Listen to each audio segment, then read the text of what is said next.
এই প্রশ্ন যেন এক নতুন বিস্ফোরণ ঘটায়। হাসিলের চোখে ছলছল অশ্রু যা এতক্ষণ রাগের পেছনে লুকিয়েছিল এবার বেরিয়ে আসতে চায়। তার কণ্ঠ ব্যগ্র, ভারী এবং ব্যথায় ছেয়ে যায়। সে এক পা এগিয়ে দাঁড়িয়ে তীক্ষ্ণ দৃষ্টি নিয়ে বলে ওঠে, মিসেস মারিয়াম বেগম অর্থাৎ আপনার স্ত্রী এবং তার ভাই শহীদ হোসেন, আপনার প্রাক্তন স্ত্রী অর্থাৎ আমার মাকে আজ থেকে 12 বছর আগেই মেরে ফেলেছে। যাকে আপনারা তার কথিত প্রেমিকের সাথে পালিয়ে যাওয়ার কথা বলেছিলেন, তাকে আপনারই স্ত্রী তার ভাইয়ের সাথে মিলে খুন করেছে। হাসিলের বলা কথাগুলো যেন বাজের মতো আঘাত করে। উপস্থিত প্রত্যেকের মুখ পাথরের মতো শক্ত হয়ে যায়। কেউই কিছু বলতে পারে না। মেঝেতে পড়ে থাকা অজ্ঞান মারিয়াম বেগম ধীরে ধীরে চেতনা ফিরে পায়। এতক্ষণ যাবৎ ঘটে যাওয়া ঘটনাগুলোর দরুন তার মুখে আতঙ্কের ছাপ গভীর হয় সত্য প্রকাশিত হয়ে গেছে দেখে। কিন্তু তবুও সে শেষ চেষ্টা করে। উঠে দাঁড়িয়ে কেঁপে কেঁপে সাহেল খানের দিকে এগিয়ে গিয়ে বলে, আপনি ওর কথা বিশ্বাস করবেন না। হাসিল আমাকে পছন্দ করে না, তাই মিথ্যা কথা বলছে। আমি এমন কিছু করিনি। কিন্তু তার কথা শেষ হওয়ার আগে সাহিল খান বজ্রপাতে আহত বটবৃক্ষের মতো চরম ক্রোধে জ্বলে ওঠেন। তিনি মারিয়াম বেগমের গালে একটি চর বসিয়ে দেন। তারপর তার গলা চেপে ধরে থরথর কাঁপতে কাঁপতে বলে ওঠেন, আমার ছেলে আর যাই হোক কখনো কোনো মিথ্যার আশ্রয় দেয় না নিজের কোনো কাজের জন্য। তার কণ্ঠ ভেঙে যায় কিন্তু ক্রোধ তাতে কমে না। সাহিল খান এক ধাক্কায় মারিয়ামকে ফেলে দেন। তারপর নিজেই ভেঙে পড়ে মাটিতে বসে পড়েন। রিদওয়ান খান ভাইয়ের এহেন হালাতে ছুটে এসে আগলে নেয় তাকে। সাহিল খানের হাত, শরীর থরথর করে কাঁপছে। মাথা নিচু করে হাঁপাতে হাঁপাতে মনে মনে বলে ওঠে, তবে এতদিন যাবৎ যেই মানুষটিকে ভুল বুঝেছিল, আসলে সেই মানুষটি কোনো অপরাধী করেনি, বরং অপরাধীদের অপরাধের শিকার হয়েছে। কথাগুলো ভেবে তিনি ব্যথাতুর দৃষ্টিতে মারিয়ামকে প্রশ্ন করে ওঠেন, কেন করলি এরকমটা? কেন আমার সুখের সংসার এভাবে ভেঙে দিলি? সাহিল খানের প্রশ্নে মারিয়াম বেগম বুঝতে পারে পরিস্থিতি তার নিয়ন্ত্রণের বাইরে চলে গেছে। তার চোখে এক ধরনের উন্মাদনার ছাপ ফুটে ওঠে। সে তৎক্ষণাৎ সুলতানা খানের সম্মুখে গিয়ে পায়ে পড়ে কাঁদতে কাঁদতে বলে ওঠে, মা, আমাকে বিশ্বাস করুন, আমি কিছু করিনি। সব করেছে আমার ভাই। আমি এই ব্যাপারে কিছুই জানতাম না। নিশ্চয়ই সে সম্পত্তির লোভে এসব করেছে। শহীদ হোসেন নিজের বোনকে এইভাবে তার বিরুদ্ধে সকল দায়ভার চাপিয়ে দিতে দেখে রাগান্বিত একবার এক সত্য উন্মোচন করতে থাকেন। মিথ্যাবাদী, সব দোষ আমার উপর চাপিয়ে দিচ্ছিস কেন? আমি একাই কিছুই করিনি, যা করেছি দুজন মিলে করেছি। সাহিলের প্রেমে পাগল হওয়ার পর ও যখন তোর জালে ধরা দিচ্ছিল না, তুই তখন নানাভাবে ওদের মধ্যে ভুল বোঝাবুঝি তৈরি করে আলাদা করতে চেয়েছিলি। কিন্তু যখন দেখলি এতেও ওরা একে অপরের থেকে আলাদা হচ্ছে না, তখন তুই ওদের দূরে সরানোর জন্য তার স্ত্রীকে মারার প্ল্যান করেছিস। পরে বাড়িতে কারো উপস্থিত যখন ছিল না, সেই সুযোগে তুই আমাকে এখানে আসতে বলেছিলি। পরে দুজন মিলে মেরেছে ওকে। তাহলে আমার থেকেও বড় অপরাধী তো তুই। অত শব্দ চাপিয়ে দিচ্ছিস আমার উপর। আরে তুই তো সাহিলের বন্ধু হয়ে পিঠে পিছে ছুরি বসিয়েছিস। লোভ, হ্যাঁ লোভ তো আমার ছিল, কিন্তু সেটা তোর থেকে বেশি নয়। তুই তো তাদের মেয়েকেও মেরে ফেলেছিস তোর সকল কুকর্মের কথা জেনে যাওয়ার জন্য। মেয়েটা তো এখানে এসেছিল তার মায়ের রাগ ভাঙাতে, আর তুই কি করলি? সকলের অনুপস্থিতিতে তাকে মেরে মৃত্যুটা চালিয়ে দিলি অ্যাক্সিডেন্ট হিসেবে। আরে সব কিছুর মাস্টারমাইন্ড তো তুই। আমি তো শুধু তোর সকল কর্মের তোর সাথে ছিলাম, আর এখন সব দোষ আমার হয়ে গেছে। আরে তুই তো জাদেওকেও মেরে ফেলতে চেয়েছিলি। যখন বুঝতে পেরেছিস হাসিলের ওই মেয়ের প্রতি দুর্বলতা তৈরি হয়ে গেছে, এখন আর সে বাংলাদেশ থেকে যাবে না। আর সে বাংলাদেশ থেকে না গেলে সম্পত্তিতে সেও ভাগ বসাবে। তাই ওর কোনো ক্ষতি করতেও না পেরে তুই সকল প্ল্যান করতে মারতে চেয়েছিলি জাদেওয়াকে, যেন ওর মৃত্যুর পর হাসিল এখান থেকে চলে যায়। কথাগুলো বলেই শহীদ খান ফের মারিয়াম বেগমকে প্রশ্ন করে উঠল, কি বল, আমি একটা কথাও মিথ্যে বলেছি নেমুখারাম? শহীদ হোসেনের মুখ থেকে বের হওয়া শব্দের প্রতিটি বাক্য যেন সুলতানা ভিলার পরিবেশকে স্তব্ধ করে দেয়। ঘরে উপস্থিত প্রতিটি মানুষ একসাথে স্তম্ভিত হয়ে যায়। শব্দহীন এক মুহূর্তের মধ্যেই তাদের দেহে সমস্ত শক্তি যেন শুষে নেওয়া হয়। কেউ চোখের দিকে চোখ রাখতে পারে না, কেউ মুখ খুলে কিছু বলতে পারে না। সুলতানা খান নিঃশ্বাস নিতে কষ্ট অনুভব করেন। তার হৃদয়ের গভীর থেকে এক চাপা কান্না উঠতে চায়, কিন্তু গলায় আটকে যায়। চোখ থেকে অশ্রু গড়িয়ে পড়ে, তবুও তিনি দাঁড়িয়ে থাকেন নির্বাক। তার মস্তিষ্ক যেন এই বিভীষিকাময় শব্দকে গ্রহণ করতে অক্ষম। নিজের মেয়ে ও ছেলের বউয়ের এই করুণ পরিণতি জেনে তার হৃদয় ভেঙে চুরমার হয়ে যায়। সুলতানা ভিলার বাকি সদস্যরা একজন নিষ্কুণ মূর্তির মতো দাঁড়িয়ে থাকে, তাদের চোখে অবিশ্বাস, ভয়ের ছায়া। কেউ কারো দিকে তাকাতে সাহস করে না। শহীদের কণ্ঠের তীক্ষ্ণতা তাদের হৃদয়ে ভেদ করে যায়। এমন নৃশংসতা, এমন প্রতারণা, এমন নিষ্ঠুর পরিকল্পনার কথা কেউ কল্পনাও করেনি। মারিয়াম বেগমের দিকে তাকানো সাহস কারো নেই, কিন্তু ঘৃণার অনুভূতি যেন ঘরের প্রতিটি কোণ থেকে তার দিকে ছুটে যায়। তার মুখ ফ্যাকাশে হয়ে যায়, ঠোঁট কাঁপে, কিন্তু কোনো কথা বের হয় না। সত্য উন্মোচনের পর তার শহীদ যেন নিজেই তার কুকর্মের ভার বহন করতে অক্ষম হয়ে পড়ে। ঘরের বাতাস ভারী হয়ে ওঠে, যেন শোক আর হতাশার এক বিষাক্ত আবরণ চারপাশকে গ্রাস করে। কেউ চিৎকার করে ওঠে না, কেউ কান্নায় ভেঙে পড়ে না, তবু নীরবতার মধ্যেই সবাই যেন নিজেদের শোক প্রকাশ করে। সুলতান ভিলার দেয়ালগুলো যেন এই বেদনার বিষণ্ণতার ভার বহন করতে করতে কাঁপতে থাকে। এই পরিস্থিতিতে সুলতানা খান নিজেকে আর সামলাতে না পেরে মারিয়াম বেগমের গলা শক্ত করে চেপে ধরে বলেন, তোর মতো কাল লাগেনি এতদিন যাবৎ আমাদের সর্বনাশ করে আমাদের সাথে কি করে থাকলি রে? তোর রুহুতে একটুও ভয় করেনি? এত সাহস তোর? আজ আমি তোকে মেরেই ফেলবো কাল নাগিনি। বলেই তিনি আরো জোরে চেপে ধরেন মারিয়াম বেগমের গলা। ফলশ্রুতিতে দম বন্ধকর অবস্থা হয়ে দাঁড়ায় তার নিকট। তখনই সাহিল খান মারিয়াম বেগমের সম্মুখে এসে দাঁতের দাঁত চেপে বলে ওঠেন। ওর লাশ তোর কি করেছিল বল? সাহিল খানের গর্জনে মারিয়াম বেগম আর কোনো উপায় না পেয়ে কাঁপা কাঁপা কণ্ঠে বলে ওঠেন। পুড়িয়ে ফেলেছি। মারিয়াম বেগমের বলা বাক্যে সাহিল খান আর্তনাদ করে চিৎকার দিয়ে ওঠেন। নিচের করা ভুলগুলো ভার আজ সহ্য করে উঠতে না পেরে অচেতন হয়ে লুটিয়ে পড়েন ফ্লোরে। এহেন করুণ অবস্থায় আকস্মিক উপস্থিতি ঘটে জাদুয়ার। সে বাড়ির এহেন পরিস্থিতি দেখে বোঝার চেষ্টা করে কি হচ্ছে এখানে। তখনই মারিয়াম বেগমের দৃষ্টিতে জাদুয়ার অবয়ব ফুটে উঠতেই তার ঠোঁটে ফুটে উঠে এক নিষ্ঠুর হাসি। হাসিলের দিকে তাকিয়ে তিনি হিংস্র কণ্ঠে বলে ওঠেন, তোর জন্য আমার এতদিনের গড়া প্রাসাদ ভেঙে গেছে, সুখের স্বপ্নগুলো ছাই হয়ে গেছে। আমি যখন সুখে থাকতে পারলাম না, তোকেও সুখে থাকতে দেব না। প্রিয়জনের চোখে নিজের জন্য ঘৃণা দেখলে কেমন লাগে সেটা তোকে আজ হাড়ে হাড়ে বুঝিয়ে দেব। বলেই কিছু বলার জন্য তিনি উদ্যত হন। তার কথাগুলো যেন বিষাক্ত তীরের মতো ছুঁড়ে দেওয়া হলো। সুলতানা খান দারুণ উত্তেজনায় জাদুয়ার দিকে তাকিয়ে কিছু বলতে উদ্যত হলেন, কিন্তু তার আগেই হাসিল সজোরে তার হাতে থাকা রিভলভারের ট্রিগার চাপল। গুলির শব্দে থমকে গেল মুহূর্ত। মারিয়াম বেগমের বাহুতে গুলি লেগে চিৎকার করে তিনি ফ্লোরে লুটিয়ে পড়লেন। ঘটনার আকস্মিকতায় হতভম্ব জাদুয়া এতক্ষণ যা ঘটেছে তার কিছুই বুঝতে পারেনি, কিন্তু মারিয়াম বেগমের এমন অবস্থা দেখে তার বুক কেঁপে ওঠে। হাসিলের পানে ভীত দৃষ্টিতে চেয়ে সে দৌড়ে তাকে থামাতে উদ্যত হয়। ঠিক সেই মুহূর্তে হাসিল গর্জে উঠে বলে ওঠে, জাদুয়া, নো, ওইদিকে একদমই যাবে না বলছি। এক্ষুনি এখান থেকে চলে যাও। হাসিলের কণ্ঠে থাকা তীব্র উৎকণ্ঠা জাদুয়াকে এক মুহূর্ত থমকে দেয়, কিন্তু তার আগেই শহীদ হোসেন আচমকা জাদুয়ার গলায় ধারালো ছুরি চেপে ধরে বিকৃত স্বরে হেসে উঠে বললেন, এখন যদি তোর পান ভোমরাকে মেরে দেই কি হবে তখন তোর? শহীদ হোসেনের হাসি ছুরির ধারালো চাপে জাদুয়ার শ্বাস বন্ধ হয়ে আসে। হাসিলের চোখে জমে ওঠা রাগ, ভীতির আড়ালে মিশে থাকা অসহায়ত্ব সবকিছু যেন থমকে থাকে এক অনিশ্চিত পরিণতির সামনে। শহীদ হোসেনের হাসি ছুরির ধারালো চাপে জাদুয়ার শ্বাস বন্ধ হয়ে আসে।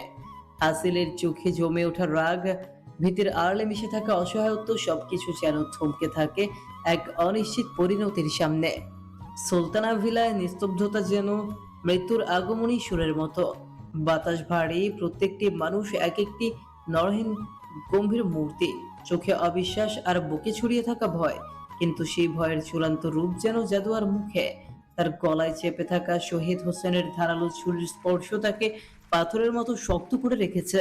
তার নিঃশ্বাস যেন আটকে আসছে, তার হৃৎপিণ্ড ভয়ঙ্কর গতিতে ধুকপুক করছে।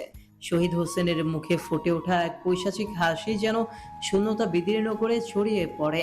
তার চোখে এক ধরনের অন্ধকার, প্রতিশোধের তীব্র অগ্নি। সে জাদুয়ার কানের কাছে ঝুঁকে এক বিষাক্ত কণ্ঠে বলে, তুই যদি এখান থেকে এক পাও নড়তে চাস তবে এই মুহূর্ত তোর জন্য শেষ দিন বলে সাব্যস্ত হবে। তাই চুপচাপ এখানে দাঁড়িয়ে থাক। জাদুয়া স্তব্ধ।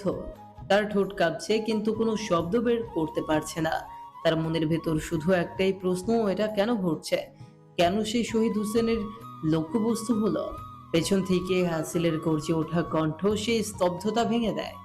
তার চোখে ক্রোধের আগুন আর কণ্ঠে বিদ্রোহের সুর নিয়ে বলে ওঠে, জানোয়ারের বাচ্চা, আই সোয়ার, তুই যদি ওকে আঘাত করিস তোর হাড্ডি মাংস গুড়িয়ে দেব।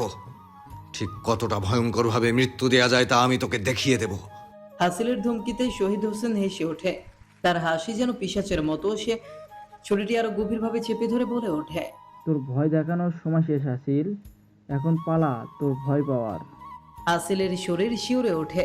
তার চোখের সামনে ছুরির আঘাতে জাদুয়ার গলা হতে গড়িয়ে পড়া রক্তের সরু ধারা তাকে বন্য জানোয়ারের মতো করে তোলে।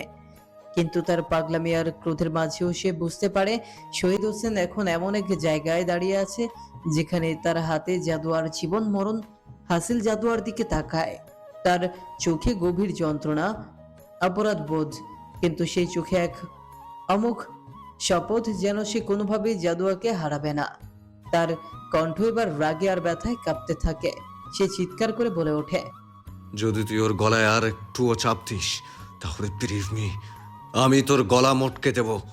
ওর গলা থেকে তোর হাত ছড়া, নইলে ভয়ঙ্করভাবে তোর শেষ নিশ্চিত। আসিলের এহেন গর্জনেও শহীদ হোসেন অটল। তার চোখে উন্মাদনার ছায়া। সে হাসিলের কথাকে উপেক্ষা করে জাদুয়াকে শক্ত করে টেনে ধরে। তার হাসিতে আর কথায় তীব্র তাচ্ছিল্য ঝরে পড়ে। সে বলে, তোর এই হুমকি আমার কাছে এমন মশার গুঞ্জনের মতো শোনাচ্ছে। যদি সাহস থাকে তুই নিজে এগিয়ে এসে বাঁচা তোর প্রিয়সীকে। দেখি কেমন সাহস আছে তোর। এতক্ষণে জাদুয়ার চোখে জল গড়িয়ে পড়ে। তার শ্বাস প্রশ্বাস ভারী হয়ে ওঠে। সে চিৎকার করতে চায় কিন্তু গলার ছুরির ভার তাকে স্তব্ধ করে রাখে। ঠিক তখনই শহীদ হোসেন জাদুয়াকে ছুরি সহ টেনে নিয়ে বাইরে বেরিয়ে যায়। হাসিল দিকবিদিক শূন্য হয়ে দৌড়ে তাদের পিছু নেয়, কিন্তু শহীদ হোসেন ভিলার গেটের সামনে এসেই থেমে যায়। কারণ তার সম্মুখে দাঁড়িয়ে আছে হাসিলের গার্ড। গার্ডরা তাকে থামানোর চেষ্টা করলে শহীদ হোসেন আরো শক্ত করে ছুরি চেপে ধরে জাদুয়ার গলায়। ফলশ্রুতিতে ব্যথায় আহ বলে কুকড়ে ওঠে জাদুয়া। তখনই হাসিল তীব্র গর্জে ওঠে গার্ডদের উদ্দেশ্যে বলে ওঠে, কেউ এক পায়ে গলে আমি তার হাত পা ভেঙে ফেলবো। আমি চাই না জাদুয়ার কোনো ক্ষতি হোক, so stay away from her. গার্ডরা থমকে যায়। হাসিলের চোখে ফুটে ওঠা পাগলাটে ক্রোধ তাদের সাহস ভেঙে দেয়। শহীদ হোসেন এই সুযোগ কাজে লাগিয়ে জাদুয়াকে নিয়ে গাড়ির ভেতর উঠে বসে। গাড়ির দরজা বন্ধ করার মুহূর্তে শহীদ হোসেন তাচ্ছিল্যের হাসি হেসে হাসিলের দিকে তাকিয়ে বিষাক্ত সুরে বলে, তোর জাদুয়া এখন আমার হাতে। সাহস থাকলে বাঁচিয়ে দেখা। যদি আমি মরি তবে তোর প্রাণ পাখিকে সাথে নিয়ে মরব। গোধূলির আভাস যেন হারিয়ে গিয়ে নিঃশব্দে আধারের অজানা ছায়া মেখে নেয়। শহীদ হোসেনের গাড়ি দগদগে হেডলাইট জ্বালিয়ে পাগলা ঘোড়ার মতো ছুটে চলেছে নাম না জানা গন্তব্যে। চারদিকে নিস্তব্ধতা, কিন্তু সেই গাড়ির ইঞ্জিনের গর্জন যেন সুলতালা ভিলার সমস্ত সব ক্রোধকে বহন করে দূরে নিয়ে যাচ্ছে। হিতাহিত জ্ঞান শূন্য হয়ে পেছনে তীব্র গতিতে ধেয়ে আসছে হাসিল। তার গাড়ির ইঞ্জিনও যেন তার বুকের ভেতরে চলতে থাকা প্রতিশোধ আর ক্রোধের প্রতিধ্বনি। সময় গড়িয়েছে অনেক। গাড়ির গন্তব্যহীনভাবে কোথায় এসে পৌঁছেছে তার বোধগম্য বোধই কারণেই। হাসিলের চোখ দহনশীল অগ্নির মতো, শিরাগুলো উত্তেজনায় ফুলে উঠেছে। স্টিয়ারিং চাকা ধরে রাখা তার আঙুলগুলো শক্তির চূড়ান্ত সীমা স্পর্শ করেছে। তার মন ধ্বংসাত্মক প্রতিভায় জমাট বাঁধা নির্বিঘ্নে হাসিল বলে ওঠে, আমি জাদুয়ার কিছু হতে দেব না। আমার জাদুয়াকে আঘাত করার সাহস আমি কড়ায় গন্ডায় তোকে বুঝিয়ে দেব। শহীদ হোসেন ভিউ মিররে তাকিয়ে দেখে হাসিল তাকে পেছন ছাড়ার বিন্দুমাত্র সুযোগ দিচ্ছে না। ঠোঁটের কোণে তার এক নির্মম হাসি খেলে যায়। সে গতি বাড়ায়, চেষ্টায় থাকে পালিয়ে যাওয়ার, কিন্তু হাসিলের গতি আরো বেশি। অবশেষে হাসিল শহীদের গাড়ির পাশে এসে তার জানলার সমান্তরালে গাড়ি নিয়ে যায়। এক হাতে স্টিয়ারিং চাকা ধরে অন্য হাতে রিভলভার তুলে নেয় সে। সে চায় না জাদু আর বিন্দু পরিমাণ ক্ষতি হোক, তাই ঠান্ডা অথচ প্রাণহীন কণ্ঠে বলে ওঠে। শেষবারের মতো বলছি, গাড়ি থামিয়ে জাদুয়াকে আমার কাছে দিয়ে দে। শহীদ চোখে চোখ রাখে হাসিলের, কিন্তু তার মুখে বিদ্রুপের হাসিতে বলে ওঠে। বাঁচাতে পারলে বাঁচা। হঠাৎই গর্জে ওঠে রিভলভার। মুহূর্তের মধ্যে শহীদ হোসেনের মাথা পেছনে ঢলে পড়ে। স্টিয়ারিং চাকা তার হাত ফসকে যায় আর গাড়ি দুলতে দুলতে নিয়ন্ত্রণ হারায়। ভীতু জাদুয়া শহীদ হোসেনের রক্তাক্ত মাথা দেখে ভয়ে ভয়ঙ্করভাবে চিৎকার দিয়ে ওঠে। তার চিৎকার রাত্রের নিস্তব্ধতা ভেদ করে হারিয়ে যায় বাতাসে। তার ভয় ভরা চোখ জলজল করছে, ঠোঁট ফাঁক হয়ে গিয়েও কোনো শব্দ বের হয় না। হাসিল দেখতে পায় জাদুয়ার গলা দিয়ে অল্প রক্ত গড়িয়ে পড়ছে। তার সমস্ত শরীর কাঁপতে থাকে। সে সমস্ত জোর দিয়ে বলে ওঠে। জাদুয়া, রিল্যাক্স, আমার দিকে তাকাও। জাদুয়া, লিসেন টু মি। কিন্তু জাদুয়া সাড়া দেয় না। তার শরীরে নিস্তেজ। গাড়িটি তখনও দুলছে, কোনো চালকহীন ঘোড়ার মতো সামনে ছুটে চলেছে। দূর থেকে হাসিল দেখতে পায় সামনে গভীর খাদ। তার দৃষ্টিতে শঙ্কা, হৃদয়ে ভয়, কিন্তু কণ্ঠে অটল প্রতিজ্ঞার স্বর। না, আমি কিছুতেই তোমাকে হারাতে পারবো না। সে তার গাড়ি শহীদের গাড়ির ঠিক সামনে নিয়ে যায়, কিন্তু গাড়িটি থামে না। সময়ের হিসেব যেন স্তব্ধ হয়ে যায়। মুহূর্তগুলো ভারিয়ে যেন প্রতিটা সেকেন্ড মিনিট মৃত্যুর খুব কাছে নিয়ে আসছে। অবশেষে হাসেল নিজের জীবনের ঝুঁকি নিয়ে নিজের গাড়ি শহীদের গাড়ির পাশে এনে এক লাফে উঠতে চায়। জানলার কাজ ধরে সে প্রাণপণে চিৎকার করে জাদুয়াকে বলে। জাদুয়া, ভয় পেও না, তাকাও আমার দিকে, দেখো আমি আছি তো। আবার হাতটা ধরো প্লিজ। কিন্তু জাদুয়া তখনও নির্বাক। হাসিল উৎকণ্ঠিত হয়, জাদুয়ার হাত ধরে টেনে নেয়। তার হাতের মুঠো এত শক্ত যেন তার জীবনেরই সব শক্তি দিয়ে জাদুয়াকে আগলে রেখেছে। এমন সময় গাড়ি নিয়ন্ত্রণ হারিয়ে গভীর খাদের দিকে এগিয়ে যায়।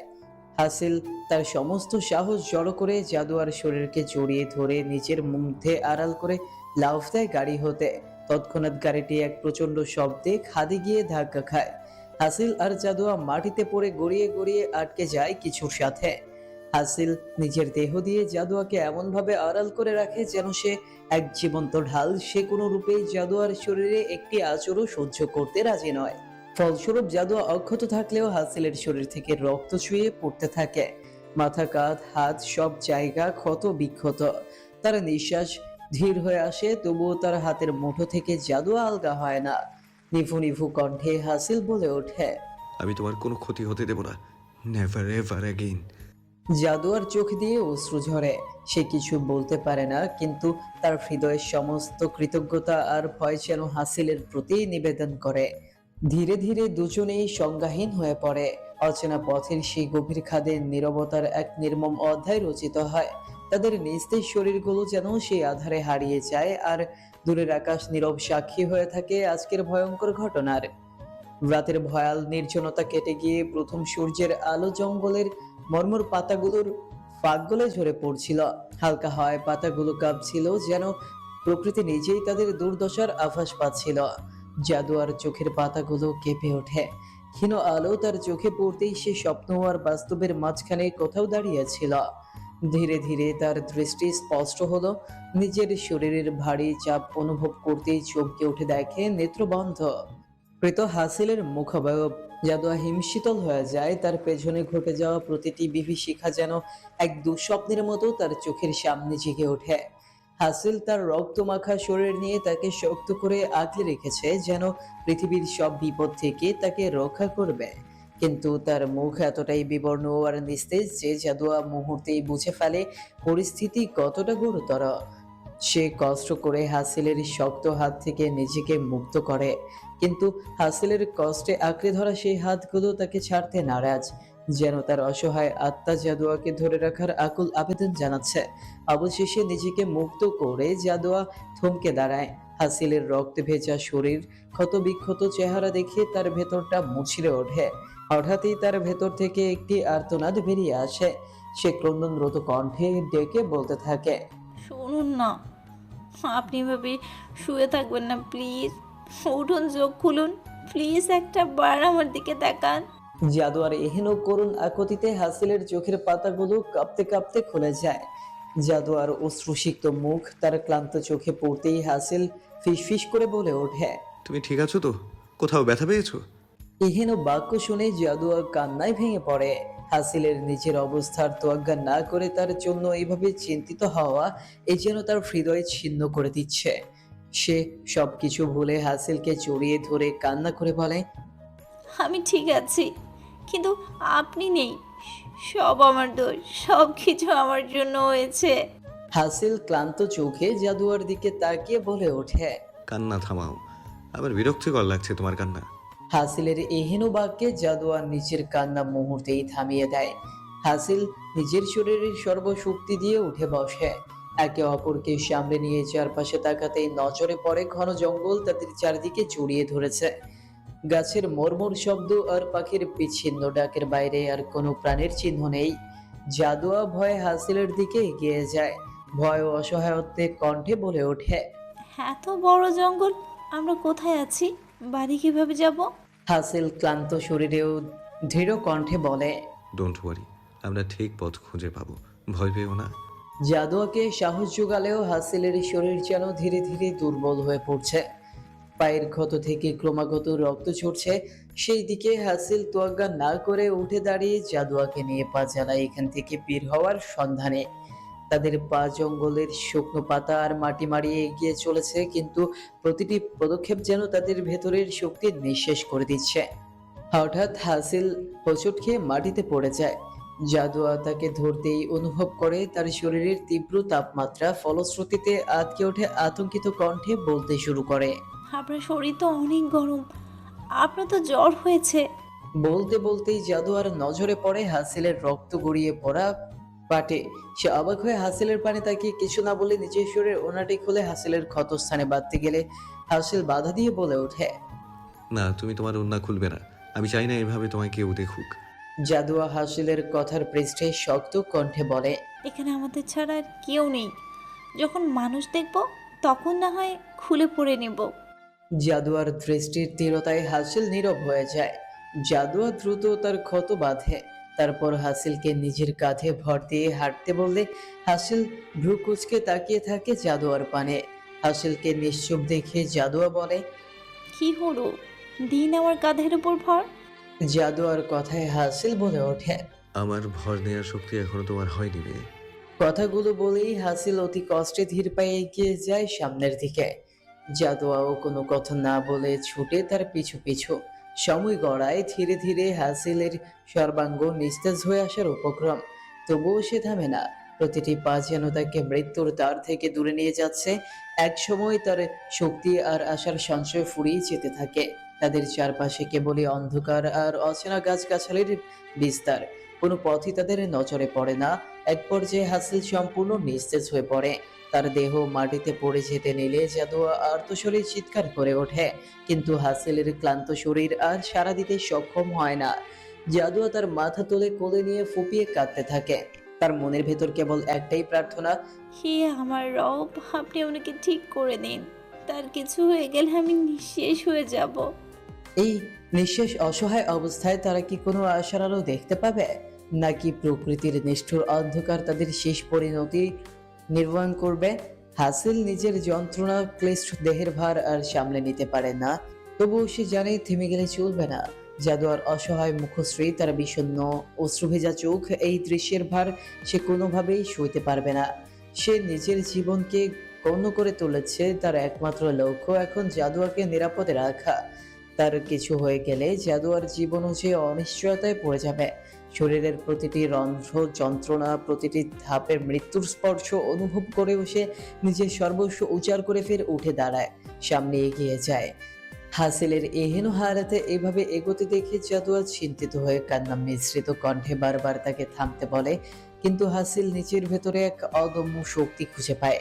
কারণ সে জানে এই মুহূর্তে সে যদি হাল ছেড়ে দেয় তাহলে জাদুয়ার জন্য তা বিপজ্জনক হয়ে দাঁড়াবে। পথ অন্ধকার হয়ে আসছে, প্রতিটি পা যেন এক একটি পাহাড় টপকানোর মতো কষ্টকর। জাদুয়া হাসিলকে আঁকড়ে ধরে যতটা পারে সাহায্য করার চেষ্টা করে, কিন্তু তার শক্তি হাসিলের দীর্ঘকায় দেহকে পুরোপুরি সামলানোর জন্য যথেষ্ট নয়। সেই সময় দূর থেকে হঠাৎই তারা পানির স্রোতের শব্দ শুনতে পায়। হাসিলের মনে এক ফিকে আসার আলো জাগে, এই নদী হয়তো তাদের পথ দেখাতে পারে। শরীর অবশ হয়ে আসলেও হাসিল নিজেকে বাধ্য করে চলতে। তার সামনে জাদুয়া, যার চোখে চলচল করছে আতঙ্ক আর অনিশ্চয়তা। হাসিলের পা বারবার থমকে যায়, শরীর ভারসাম্য হারায়, তবুও সে থামে না। অবশেষে তারা নদীর কিনারে পৌঁছয়। পানি যেন গভীর রাতের নিস্তব্ধতাকে চিরপ্রবাহিত করছে। হাসিল নদীর ধারে গিয়ে থমকে দাঁড়ায়, মাথা ঘুরতে থাকে, শরীর আর তাকে সাড়া দিচ্ছে না। তবুও সে নিচের অন্তিম শক্তি দিয়ে জাদুয়ার হাত শক্ত করে ধরে রাখে, যেন তাকে কেউ তার কাছ থেকে ছিনিয়ে না নেয়। ধীরে ধীরে তার পৃথিবী অন্ধকারে ঢেকে যায়। হাসিল অচেতন হয়ে পড়ে, জাদুয়ার বুক ধরফর করে ওঠে। আর্তনাদ করে জাদুয়া হাসিলকে ডেকে ওঠে। আপনার কি হলো শুনুন না, উঠুন প্লিজ, আমার খুব ভয় করছে, উঠুন না প্লিজ। জাদুয়ার আর্তনাদে বাতাস ভারী হয়ে ওঠে, কিন্তু হাসিলের চোখ আর খোলে না। জাদুয়া পাগলের মতো তাকে নাড়া দেয়, তার গালে হাত বুলিয়ে চিৎকার করে কাঁদে। হঠাৎই তার চোখে পড়ে অদূরে একটা নড়বড়ে কুঁড়ে ঘর।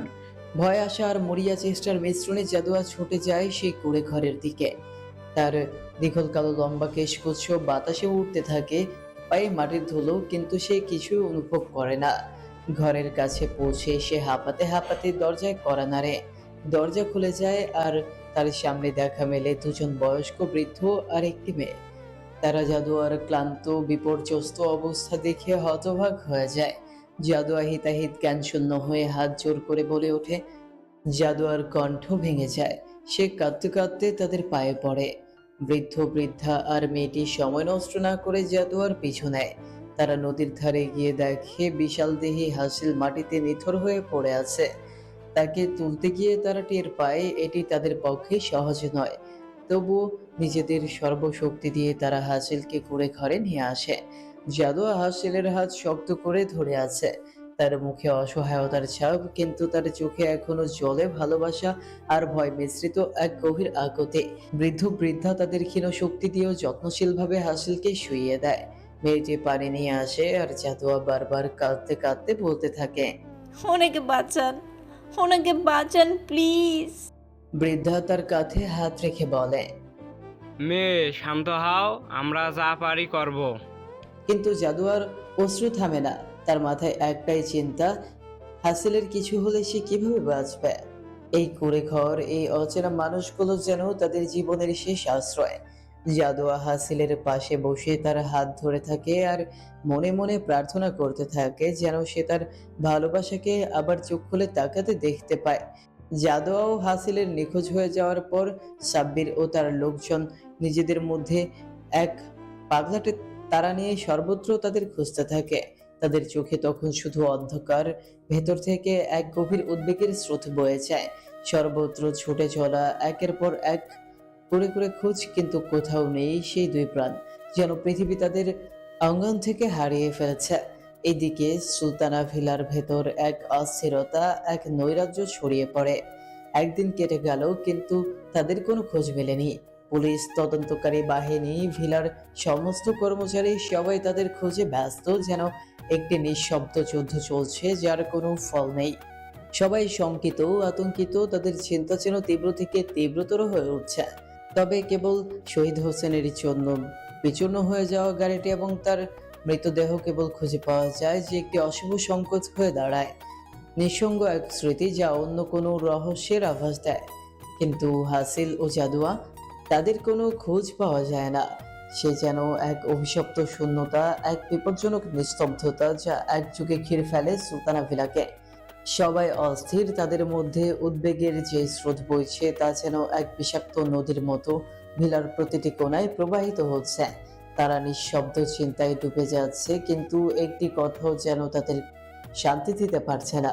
এই যেন এক অনন্ত অপেক্ষা, যে অপেক্ষায় কোনো মুক্তি নেই, কোনো উত্তরের নেই।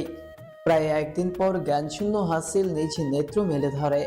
পৃথিবী যেন একটি স্নিগ্ধ ঝলকানি নিয়ে নতুনভাবে জন্ম নেয়, আর হাসিলের মধ্যে এক অমীমাংসিত শূন্যতার অনুভূতি জাগে, কিসের যেন অভাব যা তাকে অবিরাম তাড়া করে। হঠাৎই তার ঘুমন্ত মস্তিষ্ক জাগ্রত হয়ে বিপুল করে তোলে তাকে একটি প্রশ্নে। জাদুয়া কোথায়? সেই এক শূন্যতা যেটি হৃদয়ের কোণে গভীরভাবে আঘাত হানছে। একদিকে ক্রোধ অন্যদিকে ভয়, এই দুই অনুভূতি একাকার হয়ে এক অবিস্মরণীয় অস্থিরতার সৃষ্টি করে। হাসিল নিজেকে নিয়ন্ত্রণ করতে পারে না, নিজের দুর্বল শরীরকে টেনে তুলে জাদুয়া বলে চিৎকার করে ডাকতে থাকে। কিন্তু তার সমস্ত প্রচেষ্টা ব্যর্থ হয়। ফলশ্রুতিতে সে তার শরীরকে অশান্ত তরঙ্গের মতো ঠেলে বাইরে নিয়ে আসে, যেন প্রতিটি পদক্ষেপে পৃথিবীকে এক তীব্র তোলপাড়ে পরিণত করে। তার শরীর যেন এক বিরামহীন সাগর, যেখানে প্রতিটি ঢেউ তাকে আরো গভীরে টেনে নিয়ে যেতে চায়। তার উৎকণ্ঠার মধ্যে হঠাৎ যখন অস্থিরভাবে সে চারপাশে চোখ বুলায়, তখন এক অদ্ভুত দৃশ্য তার চোখে পড়ে, যা তাকে মন্ত্রমুগ্ধের মতো আকর্ষণ করে। জাদুয়া অপরূপ সৌন্দর্যের এক মুক্ত রূপ, রেশমি শাড়িতে মুড়ে উঠেছে, যেন এক জলজ্যান্ত পরী। তার শাড়ির প্রতিটি ভাঁজে সূর্যের সোনালী কিরণ জমে ওঠে, যেন সময়ও সেখানে থেমে যায়। তার উপস্থিতি, তার অঙ্গভঙ্গি এমন এক শোভা যা পৃথিবীর ত্রিভুজের মাঝখানে এক অমৃতধারার মতো অতুলনীয়, অদ্বিতীয়। হাসিলের অস্থির মন যে সমস্ত চিন্তা ও ভয় থেকে ঘিরে রেখেছিল, মুহূর্তের মধ্যে সেই সৌন্দর্যে একে একে বিলীন হয়ে যায়। তার সমস্ত ক্রোধ, দুশ্চিন্তা সবকিছু একে একে নিঃশব্দে মিলিয়ে যায়। অন্যদিকে জাদুয়া হাসিলের উপস্থিতি টের না পেয়ে নিজের মনে বসে বসে শিউলি ফুল কুড়োচ্ছে। জাদুয়া যখন শিউলি গাছের নিচে বসে ফুল তুলছে, তার আঙ্গুলের নাচ যেন এক সুরালা সঙ্গীতের মতো মনে হচ্ছে হাসিলের নিকট।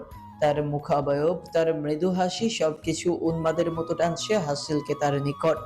হঠাৎই জাদুয়ার দৃষ্টিতে পরিলক্ষিত হয় হাসিলের ক্লান্ত মুখের আদল। নিজের বক্ষের অস্থিরতায় সে ফুলগুলো ফেলে এক অদম্য গতিতে ছুটে যায় হাসিলের নিকট। প্রকৃতি নিজেই যেন তাদের কাছে আসার জন্য অপেক্ষা করছে। হাসিল জাদুয়াকে এইভাবে ছুটতে দেখে চিন্তিত হয়ে বলে ওঠে, ধীরে আসো, সাবধানে। যদি ব্যথা পাও, আই সোয়ার আমি তোমাকে ছুঁড়ে ফেলে দেব। কিন্তু তার সতর্ক, তার উদ্বেগ সবকিছু যেন এক মুহূর্তে অকেজো হয়ে পড়ে। জাদুয়া কোনো বাধা ছাড়াই এক নির্দিষ্ট গন্তব্যে পৌঁছয়। তার কোমল হাত কোমল শরীর দিয়ে শক্ত করে জড়িয়ে ধরে হাসিলকে। জাদুয়ার নরম শরীরের ছোঁয়া যেন হাসিলের ভেতরের এক অশ্রুত অনুভূতির সূচনা করে। হাসিল প্রতিটি স্তরে জীবনের এক গভীর শান্তি অনুভব করে। জাদুয়াকে তার বুকের মধ্যে শক্ত করে আঁকড়ে ধরে। জাদুয়া তার বুকের চাপা পড়ে, তার স্নিগ্ধ শরীর যেন এক অলৌকিক শক্তিতে ভরপুর। তাদের শ্বাসের মিলন, আঙুলের স্পর্শ, হৃদয়ের টান সবকিছু একে অপরের মধ্যে মিশে গিয়ে এক অমিত সুখের অনুভূতি তৈরি করে, যেন পৃথিবী, সময় সবকিছু মুছে গিয়ে এক অনন্ত সুখের মধ্যে ঢুকে যায়। এই মিলন এক অমলিন সুর, যাকে পৃথিবীর সব কষ্ট, সব সুখ হারিয়ে যায়। জাদুয়া তখনই নিজেকে নিয়ন্ত্রণ করতে না পেরে নিজের মুখ উঠিয়ে পাগলের মতো নিজের নরম ওষ্ঠ ছোঁয়াতে শুরু করে হাসিলের সম্পূর্ণ আদলে। জাদুয়ার প্রতিটি ছোঁয়া হাসিলকে উন্মাদ করে তোলে। তারা ভুলে যায় তাদের অবস্থান। হাসিল নিজের উন্মাদনায় নিজেকে সামলাতে না পেরে জাদুয়ার কোমর শক্তভাবে চেপে ধরে নিজের ওষ্ঠের গভীর চুম্বনে লিপ্ত হয় জাদুয়ার কোমল ওষ্ঠের সহিত। এই মিলন এক অমলিন সুখ, যাতে পৃথিবীর সব কষ্ট, সব সুখ হারিয়ে যায়।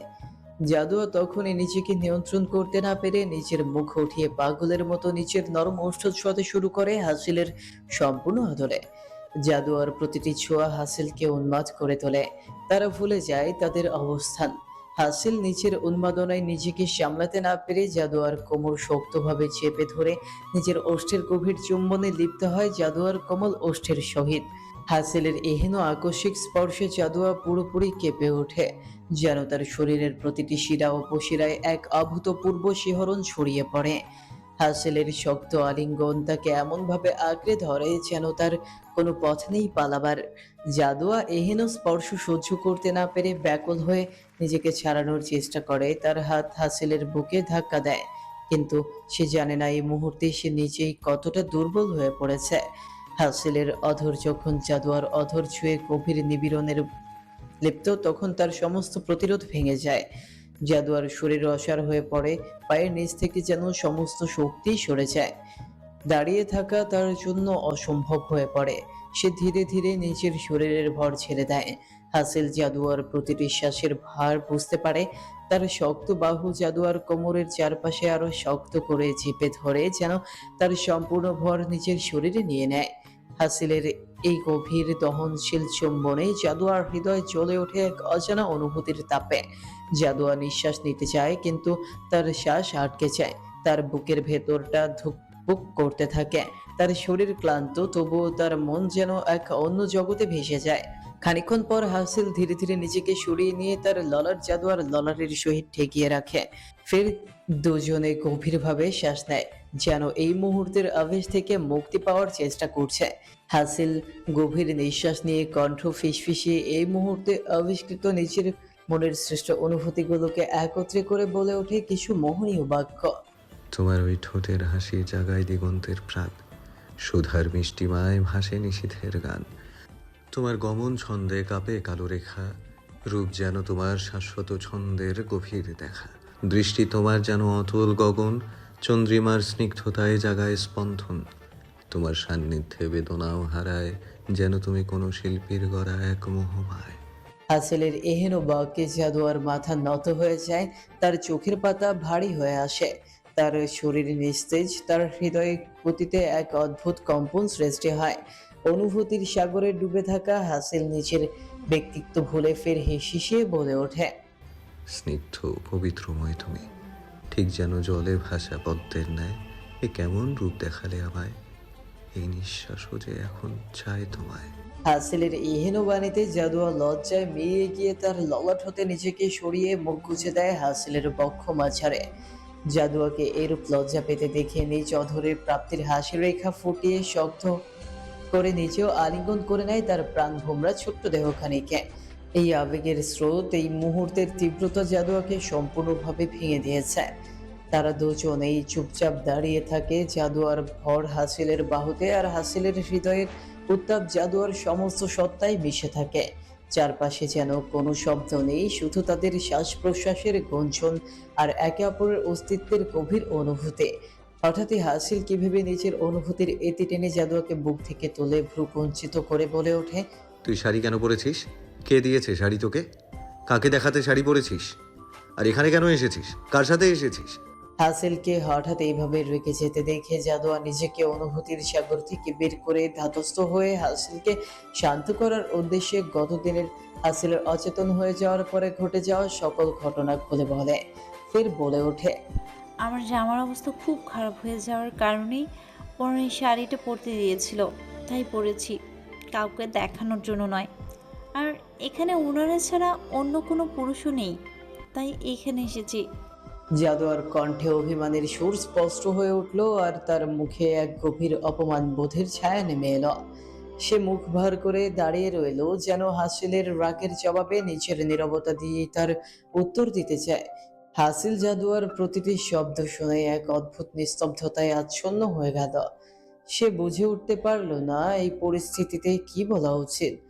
রাগ প্রকাশ করতে সে যতটা সক্ষম ততটাই অক্ষম কারো অভিমান ভাঙাতে। তবুও সে ইতস্ততভাবে কিছু একটা বলার চেষ্টা করলো, কিন্তু ঠিক তখনই বৃদ্ধা দাদি সে উদ্ভ্রান্ত পরিস্থিতিকে ভেঙে দিয়ে বলে উঠল। আরে দাদু ভাই, তোমার জ্ঞান ফেললো কখন? আর তুমি এই জায়গায় কেন? তোমার শরীর তো অনেক দুর্বল, তোমার এখন বিশ্রাম করা উচিত। আমরা তো ভাবছি তোমার শরীরের যে হালাত, জ্ঞান মনে হয় আরও দেরিতে ফিরবো। আর এখন দেখি জ্ঞান দেরিতে ফেরা এত দূরের কথা, তুমি তো হাইটা এইখানে চলে আইছো। গত রাইতে তোমার যে অবস্থা হয়েছিল, আমরা তো সবাই ভয় পাইছিলাম। আর সব চাইতে ভয় তোমার বউ পেয়েছি। বেচারি সারা রাত তোমার লাইগা নামাজ বৈশা কানছে আর দোয়া করছে। দাদু ভাই, বলতে হয় তোমার বউ তোমার মেলা ভালোবাসে। এইরকম চাঁদের লাহান বউ তো মানুষের কপালে ভাগ্য কইরা জোটে। বৃদ্ধা দাদির কথায় জাদুয়ার গাল লজ্জায় রক্তিম বর্ণ ধারণ করে, যেন আবেগে রং ছড়িয়ে পড়েছে তার সারা মুখে।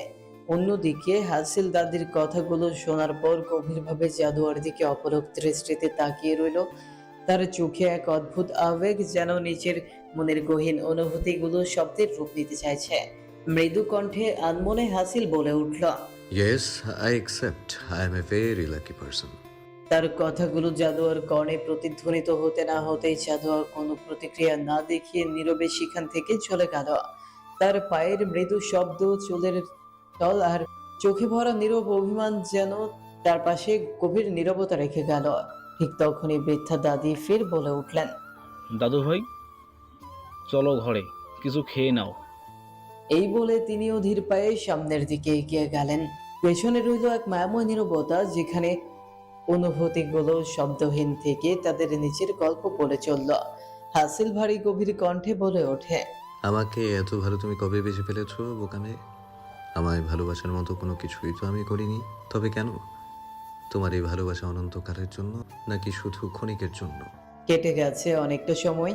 হাসিল নানাভাবে চেষ্টা করেও সাব্বিরের সাথে যোগাযোগ করতে পারছে না। চারপাশে নেটওয়ার্কের সমস্যার জাল যেন তাকে আটকে রেখেছে। প্রতিটি ব্যর্থ প্রচেষ্টায় তার বিরক্তি আর উদ্বেগ আরো বেড়ে চলেছে। অন্যদিকে জাদুয়া অভিমানে মুখ ফিরিয়ে রেখেছে। তার ঠোঁট থেকে একটি শব্দও বেরোচ্ছে না হাসিলের উদ্দেশ্যে। এই নীরবতা হাসিলের ভেতরে এক অদ্ভুত শূন্যতার জন্ম দিচ্ছে। হাসিলের তৃষ্ণার্ত মন বারবার আনচান করছে, যেন জাদুয়ার মুখ থেকে একটি শব্দ শোনার আশায় প্রতিটি মুহূর্ত ব্যাকুল হয়ে উঠেছে। কিন্তু জাদুয়া, সে তো এখন অভিমানের রাজ্যে শেহজাদে। তার চোখে এক ধরনের নীরব জেদ, যা সমস্ত পৃথিবীকে উপেক্ষা করতে শিখিয়েছে। হাসিলের কঠোর বাহ্যিক রূপের আড়ালে যে অস্থির আত্মা লুকিয়ে আছে, সে কি বুঝতে পারবে সেই আত্মার যন্ত্রণার কথা, নাকি তার অভিমানের দেয়ালে ঢেকে যাবে ভাঙার অপেক্ষায়? হাসিলের এহেন ভাবনার মাঝে জাদুয়া লুঙ্গি হাতে হাসিলের সম্মুখে এসে দাঁড়িয়ে দৃঢ় কণ্ঠে হাসিলের পানে না চেয়ে বলে ওঠে, দাদু বলেছেন আপনাকে গোসল করতে, বলেছেন গোসল করলে শরীরটা আরও ভালো লাগবে। জাদুয়াকে এইভাবে কথা বলতে দেখে এবং তার হাতে লুঙ্গি দেখে হাসিল গম্ভীর কণ্ঠে বলে ওঠে, করবো না গোসল। আর তাছাড়া আমি লুঙ্গি পরতে পারি না, আর কখনো পরবও না। হাসিলের কণ্ঠের কঠোরতা জাদুয়ার হৃদয়ে অভিমানের তীর হয়ে বিঁধল। এমনিতেই তার মনের মধ্যে জমে থাকা রাগ আর অভিমান আজ যেন সমস্ত সীমা অতিক্রম করল। চোখের কোণে জল টলমল করলেও নিজের ভাঙা গলা সামলে দৃঢ় কণ্ঠে সে বলে উঠল, ঠিক আছে, আপনার আর কিছু করা লাগবে না, গোসল করারও দরকার নেই। আপনি যেভাবে আছেন সেভাবেই থাকুন, কারো কথার গুরুত্ব আপনার দিতে হবে না। জাদুয়ার তীক্ষ্ণ কণ্ঠে বলা কথাগুলো হাসিলকে হতবাক করে দিল। এত অভিমান সে কল্পনাও করেনি। মুখের এক ফোঁটা প্রতিক্রিয়া ছাড়াই জাদুয়া পেছনে ফিরল, যেন তার অবস্থান থেকে এক ইঞ্চিও নড়বে না। হাসিলের বুকের ভেতর তখন এক অদ্ভুত চাপা অস্থিরতা কাজ করছিল। এত জেদ আর অভিমান দেখে সে নিজেই যেন বশ্যতা স্বীকার করে ফেলল। দীর্ঘশ্বাস ছেড়ে মৃদু কণ্ঠে বলল, ঠিক আছে, করবো গোসল। হাসিলের মান্যতায় জাদুয়া নিজের উৎফুল্লতা লুকিয়ে কিছুক্ষণ চুপ থেকে বলল, তাহলে চলুন। জাদুয়া হাসিলকে পথ ধরে এগিয়ে নিয়ে এলো এক পুকুর পাড়ে। জায়গাটা যেন কোনো ছবির ফ্রেম থেকে উঠে আসা। চতুর্দিকে কচি সবুজের মেলা, আর মধ্যখানে শীতল পানির নীলিমায় ঝকঝকে সূর্যের আলো। চারপাশে কাকপক্ষীও নেই, এক শান্ত নির্জনতা ছড়িয়ে আছে। হাসিল পুকুরের দিকে তাকিয়ে থমকে দাঁড়ালো। তার চোখে স্পষ্ট সন্দেহ। অবিশ্বাসের কণ্ঠে বলল, এখানে এখানে গোসল করব? জাদুয়া তখন মুখে এক ধরনের তৃপ্তির ছাপ ফুটিয়ে বলল, হ্যাঁ, এখানেই, গ্রামে এভাবেই গোসল করতে হয়। হাসিল কিছুক্ষণ নির্বাক দাঁড়িয়ে থেকে বলল, আমি পারবো না, এটা আমার জন্য নয়। জাদুয়া এক মুহূর্তের জন্য পিছু হটল না। চোখে কঠোর অভিমান নিয়ে ঠায় দাঁড়িয়ে রইল, কোনো কথা ছাড়া। হাসিল তার দিকে তাকিয়ে চুপ হয়ে গেল। জাদুয়ার অভিমানী মুখ যেন তার সমস্ত প্রতিরোধ ভেঙে দিল। কিছু না বলেই শঙ্কিত অস্বস্তিকর মনে নেমে পড়ল পুকুরে। গোসল শেষে আড়াল হতে লুঙ্গি পরে যখন হাসিল জাদুয়ার সম্মুখে এলো, তখন হঠাৎ হাসিলের এই হীন দর্শনে জাদুয়ার মুখে এক অভূতপূর্ব আনন্দের ঝিলিক ফুটে উঠল। সে হাসিলকে এইভাবে দেখে এমন এক হাসিতে ফেটে পড়ল, যা তার রাগ আর অভিমানকে যেন এক নিমিষে গলিয়ে দিল। হাসিল জাদুয়াকে এইভাবে হাসতে দেখে প্রথমে ভ্রু কুঁচকে রাগ দেখানোর চেষ্টা করলো, কিন্তু জাদুয়ার প্রাণখোলা হাসি তার সমস্ত রাগ কেড়ে নিয়ে গেল। সে নিজেও মাথা চুলকে নিজ অধরে ফুটে ওঠা মৃদু হাসি লুকিয়ে বলল, এত হাসার কি আছে? জাদুয়া হেসে চোখের জল মুছতে মুছতে বলল, আপনাকে লুঙ্গিতে দেখতে খুব অদ্ভুত লাগছে। মনে হচ্ছে যেন একদিকে রাজপুত্র আর অন্যদিকে পুকুরে ঝাঁপিয়ে পড়া কুলি, মাঝখানে কিছুটা ফ্যাশন ব্র্যান্ডার হয়ে গিয়েছে। জাদুয়ার কথায় হাসিল মেকি ধমক দিয়ে বলে ওঠে। শারাপ! হাসিলের ধমকে জাদুয়া তৎক্ষণাৎ নিজের হাসি থামানোর চেষ্টায় লেগে পড়ে, কিন্তু আজ সে কোনো মতেই সেটা করতে সক্ষম হচ্ছে না। অন্যদিকে জাদুয়ার এহেন হারেতে হাসিলের মুখে মৃদু হাসির আভা ফুটে উঠল। তার চোখে এক ধরনের প্রশান্তি খেলা করছিল, যেন এই মুহূর্তেই তারা একে অপরের সমস্ত অভিমান আর কঠোরতার দেয়াল পেরিয়ে এক অন্তরঙ্গতায় মিলিত হলো। পুকুর পাড়ের মৃদু মন্দ বাতাসে ভেসে বেড়ায় সেই হাসির সুর যা তাদের মধ্যে না বলা অনুভূতিগুলোকেও প্রাণ দিয়েছিল। আকস্মাৎ হাসিল ফের কোনো কথা না বলে জাদুয়ার হাস্যরত আদলে নিজের ওষ্ঠের ছোঁয়া দিয়ে কোনো কথা না বলে পদচারণ ফেলে সামনের দিকে। হাসিলের এহেন কার্যে জাদুয়া মুহূর্তেই নিচের গালে হাত দিয়ে হাসি থামিয়ে লজ্জায় রক্তিম হয়ে হাসিলের পানে তাকিয়ে বলে ওঠে, দিনকে দিন লোকটা বেহায়া হয়ে যাচ্ছে। একদিকে বলে ভালোবাসে না, অন্যদিকে হুটহাট এসে চুমু খাচ্ছে। নির্লজ্জ বেহায়া লোক।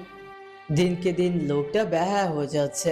একদিকে বলে ভালোবাসে না, অন্যদিকে হুটহাট এসে চুমু খায়। নির্লজ্জ বেহায়া লোক। পুকুর পাড়ের ঠান্ডা বাতাস গায়ে মেখে জাদুয়া ও হাসিল কোনরূপ বাক্য বিনিময় ছাড়াই নড়বড়ে করে ঘরের দিকে এগিয়ে যায়। ঘরটির পাশের বেড়া কিছুটা অন্ধকারে ঢাকা, ছনের ছাউনির ফাঁক দিয়ে সূর্যের আলো সরল রেখাগুলো ভেতরে ঢুকে পড়েছে। সেখানে গিয়ে জাদুয়ার চঞ্চল চোখ চারদিকে ঘুরতে ঘুরতে ঘরের দাঁড়ে উঠতেই খেয়াল করলো বৃদ্ধ দাদি দাদা ছাড়া কেউ নেই। হতাশ সুরে জাদুয়া দাদির সম্মুখে গিয়ে জিজ্ঞেস করলো, দাদি, দাদু কোথায়? ওনাদের যে দেখতে পাচ্ছি না। বৃদ্ধা তখন সারা রাতের কায়িক শ্রমে ক্লান্ত মুখে হাসি ফুটিয়ে বললেন, তে গেছেন সেই নাতনি। এই বয়সে কি আর হাত পা গুটিয়ে বইসা থাকা যায়? কাজ না করলে চলবে কেমনে? এহেন বাক্য জাদুয়া শোনা মাত্র চোখ বড় করে বলে উঠল। এই বয়সেও দাদু কাজ করেন? বৃদ্ধা এক দীর্ঘশ্বাস ফেলে বললেন, জীবনের শেষ ভরসা এই হাত দুইটোই রে বোন। ছেলেটা যখন গেল, ছেলের বউও বেশি দিন টিকলো না। তখন থেকেই আমাগো আরেকটা দায়িত্ব আইসা পড়লো। আমাগো মা বাপ মরা নাতনির মুখ দুই মুঠো ভাত তৈলা দিতে হবে। আর কাজ না করে আমরা কি খামু ক? তার জন্য তোমার দাদুর এই খাটনি। বৃদ্ধার এহেন বাক্যে জাদুয়ার নেত্রে অশ্রু সলসল করে ওঠে।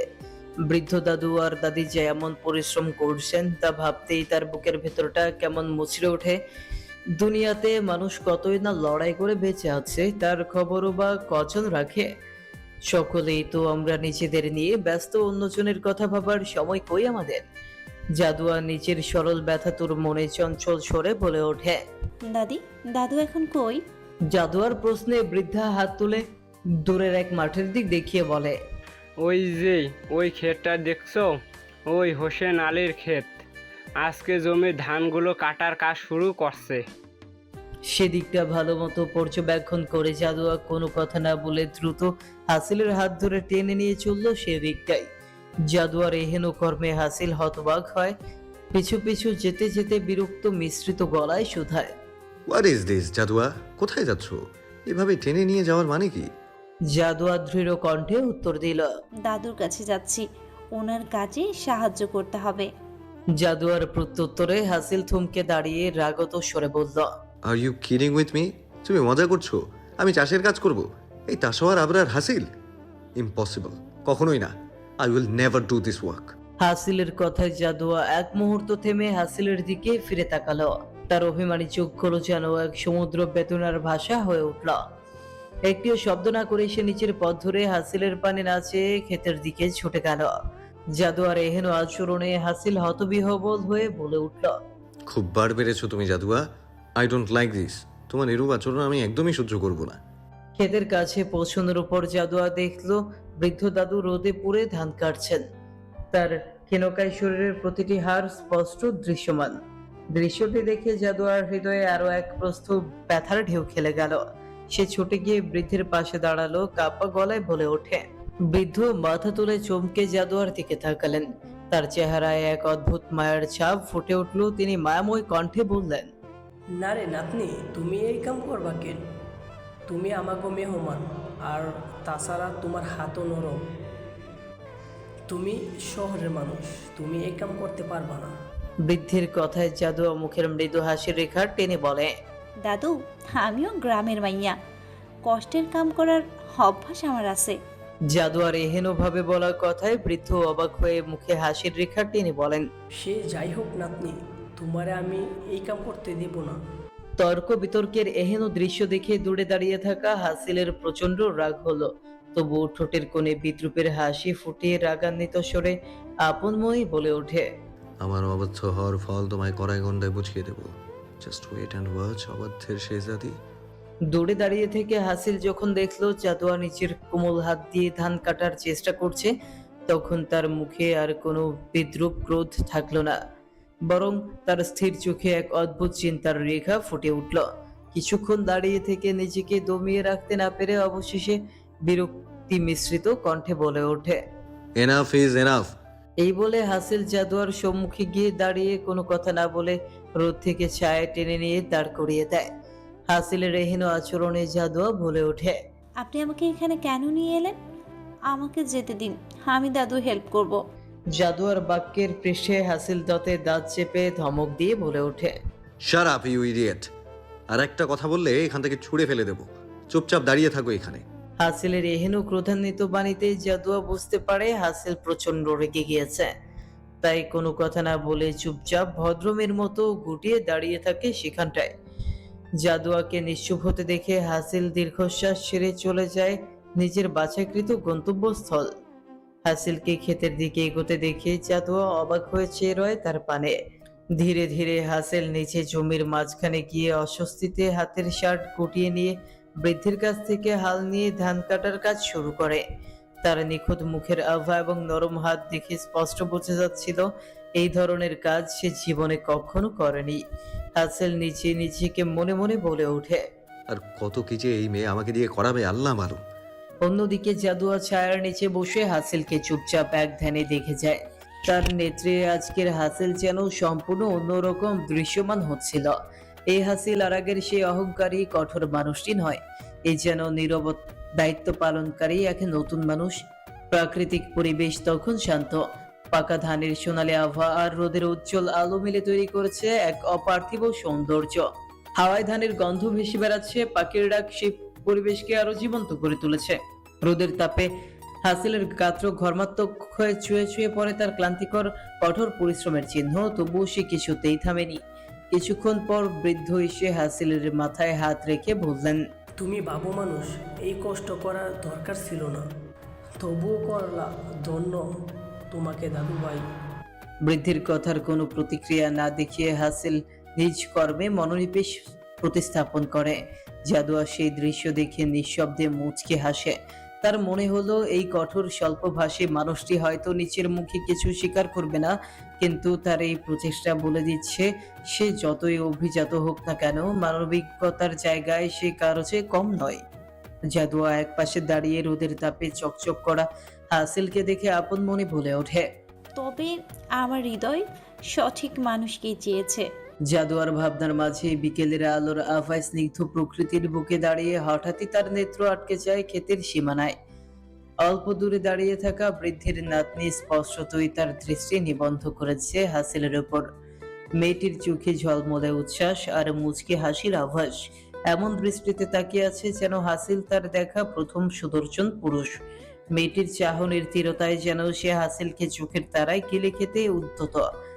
জাদুয়ার বুকের ভেতর আচমকা আগ্নেয়গিরির মতো ধীরে ধীরে ক্ষোভের স্ফুলিঙ্গ চলে ওঠে। তার কিশোরী মন বলে ওঠে হাসিলকে দেখার অধিকার কেবল তার, অন্য কারো অধিকার নেই তার একান্ত ব্যক্তিগত পুরুষটিকে দেখার। তৎক্ষণাৎ সে নিচের জায়গা ছেড়ে দৃঢ় পায়ে ছায়া থেকে হাসিলের সম্মুখে চলে যায়। গায়ে সূর্যের তপ্ত রোদ, মাটির ধুলার মাঝে দাঁড়িয়ে জাদুয়া যেন হাসিলের প্রহরী হয়ে দাঁড়ায়। তার মনের একমাত্র লক্ষ্য মেয়েটির দৃষ্টিকে হাসিলের উপর থেকে সরিয়ে দেওয়া। হাসিল তখন ব্যস্ত ফসলের সাথে তার যুদ্ধ নিয়ে। পাথরের মতো কঠিন চেহারা, শরীরে ঘামের টান, ধানের সবুজ গন্ধ আর রৌদ্রের ঝলক তার ত্বকে খেলে যাচ্ছে। এমন সময় হঠাৎ সামনে জাদুয়াকে দেখে তার কপালে ভাঁজ পড়ে গেল। রাগান্বিত বিরক্তিকর কণ্ঠে বলে ওঠে, তুমি এখানে কি করছো? এত রোদে ছায়া ছেড়ে এসেছো কেন? আজ যেন হাসিলের ধমকেও জাদুয়ার ভয় নেই। সে কোনো কথা না বলেই সোজা হাসিলের সামনে বসে নিজের শরীরের পার থেকে আঁচল তুলে হাসিলের ঘামে ভেজা মুখের উপর ছুঁয়ে মুছে দিতে থাকে নিজের ক্লান্ত ঘর্মাক্ত পরের মুখশ্রী। সেই মুহূর্তে যেন প্রকৃতি স্তব্ধ হয়ে গেল। বাতাস থেমে পাখির ডাক ম্রিয়মান হলো। চারপাশের পরিবেশের মাঝে হাসিল আর জাদুয়ার এই অদ্ভুত দৃশ্য যেন কোনো গোপন মন্ত্রের মতো বনে গেল এক অলৌকিক আবেশে। হাসিল হতভম্ব, তার চোখে বিস্ময়, কিন্তু ঠোঁটে কোনো কথা নেই। জাদু একাগ্র মনে তার কাজ করে যাচ্ছে, আঁচল দিয়ে মুছে দিচ্ছে হাসিলের কপালের প্রতিটি বিন্দু, প্রতিটি শিরা, যেন সেখানে তার অধিকার অনর। হাসিলের রাগ এক নিমিষেই উধাও হয়ে গেল, তার চোখের ভ্রু শিথিল হলো, গভীর প্রশান্তিতে ভরে গেল তার হৃদয়। তার কণ্ঠে এবার এক অন্যরকম নরম সুর ভেসে এলো। মেয়ে, তুমি বড্ড অবাধ্য হয়ে উঠেছ। তোমার অবাধ্যতায় আমায়ও যে অবাধ্য করে তুলেছ। জাদুয়া কোনো উত্তর দিল না, তার চোখের পলক নড়ে না। নিজের দায়িত্ব শেষ করে সে উঠে দাঁড়ালো, কিন্তু আবার হাসিলের এই সামনে গিয়ে তার শরীর আড়াল করে দাঁড়িয়ে রয়, যেন তার একমাত্র দায়িত্ব হাসিলকে এই মেয়েটির চোখ হতে রক্ষা করা। এবার হাসিল বিরক্ত হয়ে বলে, এভাবে দাঁড়িয়ে থাকলে আমি কেমন করে কাজ করব? ছায়ায় গিয়ে বসো। কিন্তু জাদুয়া নড়ল না। তার স্থির চোখ আর কঠোর সংকল্প দেখে হাসিল অসহায় বোধ করলো। সে মাথা ঘুরিয়ে দেখতে চাইলো জাদুয়া কেন এমন করছে, আর ঠিক তখনই তার চোখ পড়লো সেই মেয়েটির দিকে, যে এখনো এক দৃষ্টিতে তাকিয়ে রয়েছে। মেয়েটির মুখে লাজুক হাসির রেশ। হাসিল মুহূর্তেই সব বুঝে গেল। তার ঠোঁটের কোণে এক ফিকে হাসি ফুটে উঠল। জাদুয়ার এহেন অবস্থা দেখে তার মনে হলো এই মেয়েটি যেন জাদুয়ার জন্য এক অদ্ভুত প্রতিদ্বন্দ্বী হয়ে দাঁড়িয়েছে। এই হঠাৎ ঈর্ষাই পাগলামি যেন তার হৃদয়ের প্রতিটি শিরায় মধুর অনুভূতি বইয়ে দিচ্ছে। সে হঠাৎ করেই অট্ট হাসিতে ফেটে পড়ল। তার হাসি ধান গাছের ওপর দিয়ে বাতাসের মতো বয়ে গেল। পাখিরা আবার কিচিরমিচির শুরু করলো। জাদুয়া চমকে উঠে তার দিকে তাকালো। হাসিলের মুখের হাসি যেন রোদে ঝলসানো এক গৌরবময় চেহারা হয়ে উঠেছে। জাদুয়া অবাক হয়ে তাকিয়ে রইল। তার নেত্র এক মুহূর্তের জন্য সরাতে পারল না। তার হৃদয়ে যেন এক অজানা সুর বাজতে শুরু করলো। হঠাৎ হাসিল নিজের হাস্যরত মুখে বলে ওঠে, তুমি সত্যি আমায় পাগল করে দেবে বোকা মেয়ে। জাদুয়ার মুখে কোনো উত্তর নেই। তার লজ্জায় রক্তিম মুখ আরো উজ্জ্বল হয়ে উঠল। সে দ্রুত অন্যদিকে তাকালো, কিন্তু মনে মনে তার প্রশ্ন। উনি এইভাবে হাসছে কেন? হাসিল ধীরে ধীরে তার পাশে এসে দাঁড়ালো। তার কণ্ঠ এবার মোলায়েম হলো। কাজ শেষ, চলো এখান থেকে। এভাবে সঙ্গের মতো দাঁড়িয়ে থাকতে হবে না। হাসিলের বাক্যে জাদুয়া নিচু গলায় বেড়বিড়িয়ে বলে, আপনাকে মেয়েটি দৃষ্টি থেকে আড়াল করতেই তো দাঁড়িয়েছিলাম। জাদুয়ার নিম্ন স্বরে বলা প্রতিটি বাক্যই তার কর্ণগোচর হলো। ফলশ্রুতিতে হাসিলের ঠোঁটের হাসি আরেকবার ছড়িয়ে পড়ল। তার মনে হলো এই মেয়েটি একদিন সত্যি তাকে পুরোপুরি পাগল করে দিবে। হাসিল নত মাথায় দাঁড়িয়ে থাকা লজ্জাবতীর হাত ধরে এগিয়ে যায় তাদের গন্তব্যস্থলের পানে। প্রকৃতি যেন আবার তার ছন্দ ফিরে পেল। ধান গাছের পাতায় হাওয়া বয়ে যেতে লাগলো। জাদুয়ার চোখে তখন শুধু এক অভিমান মেশানো প্রশান্তি, আর হাসিলের হাসিতে ফুটে উঠল এক অদ্ভুত মমতা। রোদ মাটি আর তাদের অন্তরহীন রোমান্স যেন এক মুগ্ধতায় বাধা পড়ল। গ্রামের পরিবেশে এক নৈশব্দ বিরাজমান। এক স্বর্ণালী বিকেল, যখন সূর্য অস্ত যাচ্ছে, আকাশের কোণে এক কোমল লাল রঙের আভা ছড়িয়ে পড়েছে। বাতাসের হালকা দোলনায় ঘোষের পাতা নাচছে। গ্রামের সীমানা ভেদ করে প্রাকৃতিক সৌন্দর্য এক নতুন রূপে ধরা পড়েছে।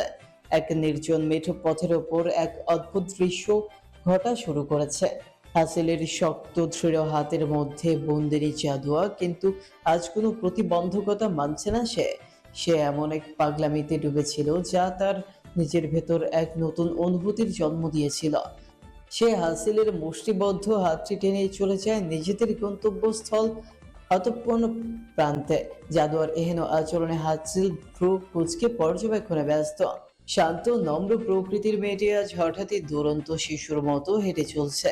তার প্রতিটা পদক্ষেপে ছিল এক অদৃশ্য আনন্দ, যেন সারা পৃথিবী তার পায়ের তলে বেঁধে রেখেছে। তার ভেতরকার বুঝতার মেয়েটি হয়ে উঠেছে এক অবুঝ কিশোরী, যে খেলায় মেতে উঠেছে এক সোনালী সময়ের সাথে। তার চোখে ছিল সেই শিশুসুলভ উচ্ছ্বাস, সেই উল্লাসিত মনে একে একে দেখছে গ্রামের প্রতিটি সুন্দর দৃশ্য। হাসিল, যার চোখে সর্বদা ছিল কঠোরতা, আজ হঠাৎ যেন জাদুয়ার রূপে তা ভেঙে পড়ে। তার চোখে স্পষ্ট হয়ে ওঠে এক অদ্ভুত ভালোবাসার রোশনাই, যা আগে কখনো দেখেনি কেউ। সেই জাদুয়ার নিষ্পাপ বাচ্চা সুলভ আনন্দে এক অদৃশ্য গভীরতা অনুভব করে, এক ধরনের শান্তি যা তার অন্তরে আগে কখনো জায়গা পায়নি। আজ জাদুয়ার ভেতরের শিশুসুলভ পরিতৃপ্তি হাসিলের হৃদয়কে এমন একভাবে স্পর্শ করে যে তার কঠিন মন মোমের মতো গলে যেতে বাধ্য হয়। চঞ্চলা হরিণের ন্যায় গ্রামের প্রকৃতির রূপে নিজেকে মিশিয়ে নিতেই হঠাৎ জাদুয়ার নেত্রে এক নতুন আনন্দের ঝিলিক ফুটে ওঠে। সম্মুখে নদীর পাড় থেকে একদল পদ্মফুল ভাসমান, মনে হচ্ছে সোনালী রঙের ঝর্ণা ছড়িয়ে পড়েছে চারপাশে। যা দেখে জাদুয়ার নেত্রে তখন এক অদ্ভুত আকাঙ্ক্ষা ফুটে উঠল, যেন সারা পৃথিবী ছুটে গেছে এক নিঃশব্দ আহ্বানে। সে হাসিলের হাতের অন্তরাল হতে নিজেকে ছাড়িয়ে পদ্মফুলের দিকে ছুটে চলল। নদীর কোলের কাছে পৌঁছে বাচ্চা সুলভ ভঙ্গিতে ঠোঁট উল্টে এক চিত্তাকর্ষক হাসি দিয়ে জাদুয়া বলে ওঠে। ওই পদ্ম ফুলটা আমার চাই। হাসিল, যে কিছুদিন আগেও জাদুয়াকে তার অবাধ্য আচরণ থেকে নিবৃত করার জন্য কঠোর হয়েছিল, সে নিজেই এবার এক অদৃশ্য প্রলোভনে আবদ্ধ হয়ে গেল জাদুয়ার এহেন শিশুসুলভ আচরণে। যে আচরণ ছিল এক নিঃশব্দ নির্দেশের মতো। হাসিল আত্মসমর্পণ করলো জাদুয়ার আবদারের নিকট। কোনো কথা না বলে, কোনো বিরোধের সুর না তুলে পুকুরে নেমে পদ্মফুল তোলে। তার সমস্ত অনুভূতি যেন এক সুপ্ত প্রার্থনার মতো। হাসিলের পদ্মফুলটি সাবধানে এগিয়ে দিল জাদুয়ার নিকটে, যেন এই ফুলটির উপর শুধুমাত্র জাদুয়ার অধিকার। আর ঠিক এই মুহূর্তে হাসিলের সমস্ত অস্তিত্বের বশতা ছিল শুধুমাত্র জাদুয়ার জন্য।